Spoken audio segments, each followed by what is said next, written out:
लाहौर तहरीक इंसाफ ने इमरान खान पर कातिलाना हमले के खिलाफ आज शाम फिर मुल्क-गिर एहतजाज का ऐलान कर दिया। मारूफ कमेंटेटर हर्षा भोगले ने पाकिस्तान टीम के T20 वर्ल्ड कप में परफॉर्मेंस से मुताल्लिक गुफ्तगू की है। इस्लामाबाद वजीर ममलिकत बराए पेट्रोलियम असदक मलिक का कहना है कि पाकिस्तान रूस से गैस और तेल खरीदने के लिए तैयार है। रूसी सदर व्लादिमीर पुतिन ने अपने तुर्क हम मनसब रजब तैयब एर्दोगान के साथ मिलकर जरूरतमंद ममालिक को मुफ्त गंदम फराहम करने का ऐलान किया है।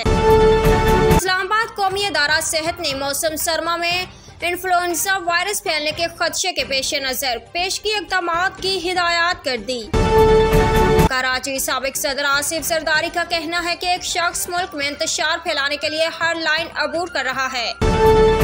लाहौर अदालत ने इमरान खान को चेयरमैन तहरीक इंसाफ के ओहदे से हटाने की दरख्वास्त पर तहरीरी फैसला जारी कर दिया। Sydney ICC T20 world cup के अहम मैच में श्रीलंका ने इंग्लैंड को जीत के लिए 142 रन का हद दिया है। चेयरमैन तहरीक इंसाफ इमरान खान ने कहा है कि पता चल गया था वजीराबाद या गुजरावाले में मुझ पर हमला किया जाएगा।